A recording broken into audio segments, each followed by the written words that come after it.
Jalen and Mitch, the outcome, could have been different. How big were they tonight? Well, we our starters were terrific against Nevada. And as good as we were against Nevada, we were probably that poor today. And our bench was awful against Nevada. And as bad as it was, we were probably even better than that today. So, yeah, we wouldn't have won the game without probably either one of them, to be honest with you. And both of them collectively gave us a chance to win. Mitch was great. And then J. Cole made some hard shots. But I don't know if I've ever had two guys off the bench go 14 to 16. Isn't that right? That was pretty impressive. What Mitch did probably doesn't surprise you a whole lot. I mean, he comes in and does that. But what worked for Jalen tonight? Probably just opportunity to play. I'd have to go back and watch it, but of the times he looked to score, how many times he bounced it? Not many. Not many. Yeah. Either got off the catch or shot fake one bounce. And where he gets into trouble is when he doesn't do that as much. And so that's his strength, and he played to his strength because he can really shoot the ball. He's the best shooter on our team.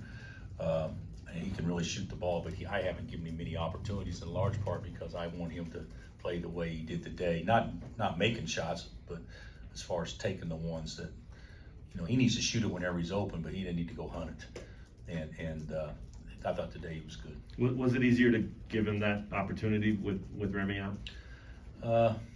Probably. Juan was dead today too. Juan, CB, and Oach and Jay Will, they were just out there. Didn't play poorly, didn't play good. Or didn't play well. Excuse me, and they'd be the first to tell you that. I'm not being negative. So we needed a spark, and Remy, from an energy standpoint, is usually that guy. And I thought Juan looks quicker with Remy on the court with him. I thought that was pretty evident today. Yeah. And Mitch to me is kind of the energy guy off the bench, but he plays in short spurts, so it looks like he's more energetic. And then when he plays in longer spurts, he doesn't look as energetic to me, but he's probably more efficient. So, but we got to play Mitch more.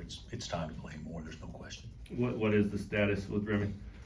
Well, he said he couldn't go today, and Bill said he couldn't go today. So I'm hopeful tomorrow he can get out there and at least try to get it loose. It's not, the MRI did and everything. It's not structurally the point where he can't go, but there's enough swelling that he didn't have very much range of motion or whatnot. So hopefully tomorrow will be better, and Monday will be full speed, so he'll be ready to go Tuesday. Now, where was Bobby tonight? I don't think I noticed him on the court at all. Bobby wasn't feeling well, so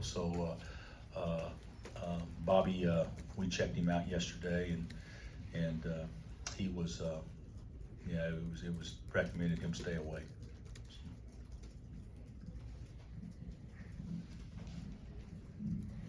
Hey Bill, George Mason threw some triangle and two at you. What'd you think of Kim? Yeah, I couldn't tell if it was really a triangle and two or a box and one. That's what he said. So. He said it was triangle and two. So we thought the first possession they did, it was box and one. We had practice against that.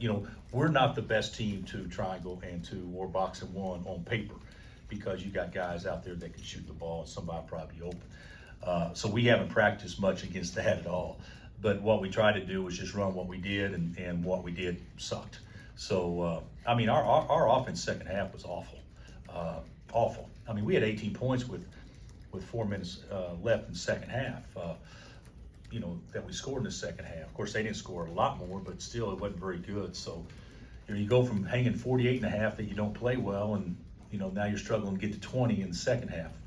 So, what we did, whatever, they didn't really guard us, so to speak, going under everything and all that stuff. And when your two best players, don't go 3 for 12 and 4 for 14, it makes it a little more effective to do something like that. But I don't think that'll happen very often with Oach and CB. And what'd you think of Kim's team and I thought they were good. I thought that we were very fortunate to win, considering I didn't think we played very well. But it was a good game to win, because you got to win when you don't play very well. That happens a lot. So I thought it was a good game to win. I thought it was a good game for us both to play. Hopefully it helped them. I think it helped us. It wasn't a win at all cost game, obviously, because it's a non-conference game. But I think us going into conference play, it was important that we played another game. And I like his team. I think this team's good. We were fortunate. If Orduro doesn't get in foul trouble the first half, it wouldn't have been a 12-point game at halftime, or 11, whatever it was, 11 points. I think it makes a big difference when he's in the game. But when he wasn't in the game, that allowed Gaines to play the 5, and then we couldn't guard Gaines at the 5. So even though it hurt them, in some ways, even Kim may say, yeah, he kind of got a little lucky out there too, because but we were able to take advantage of the switches and throw the ball to Mitch too the first half. So it was a good game for us, and a good game for them too, I'm sure. So sorry, just to be specific, was Bobby's absence COVID related? Yes, or- it is. Yeah. He tested positive 2 days ago. We did all the contact tracing, all that stuff. Medical staff did all that, and nobody else was in that group, and because he'd been away from the guys, he had not been around the guys because we took a day off in that period of time. So contact tracing didn't catch anybody, and then he had some symptoms, and so he's been away from everybody. He hasn't been around since he had symptoms. So that was a good thing, and hopefully that'll remain the case. Anything We just so you guys know, we have tested others, and all negative. So it's not like we handled Doc and them handled it, and so I think we cut a break on that one. Does that change anything as far as the next few days or whatever? I know if symptoms are there, you'll test, but does this change that at all? Or do you know? Well, I don't know if it changes unless there was contact tracing that occurred. Sure. And whenever there's contact tracing, Sean, I may be mistaken, within 3 to 5 days, that person is tested as well. And so we fortunately didn't have anybody to fall into that because he hadn't been around anybody since he developed symptoms. But if he had, there's no running from it. I don't know what happened at West Virginia today with Texas. Taz didn't play, a couple other guys didn't play, and I assume that's what it was. Right. And I don't know if Baylor and Iowa State had their full complement of guys. I kind of think they did based, I watched some of the game, but this is going to be a natural thing that you could have several teams. We didn't have contact tracing COVID, but we played without a starter today, and that may be the norm for the next couple of 3 weeks for everybody. Anything else for Coach? Gary?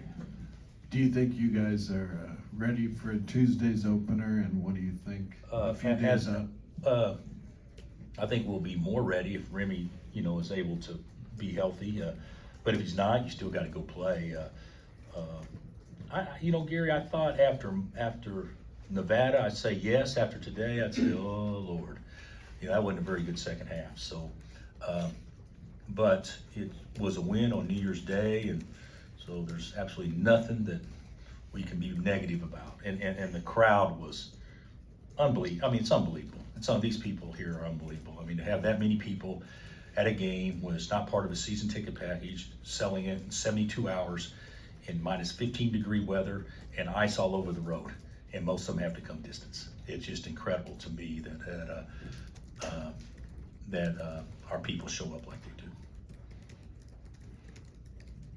Do you feel good since you challenged the fans to show up? Yeah, that's. I hope on my tombstone, self-felt well about challenging. No, I didn't have anything to do with that. That was people that just love KU.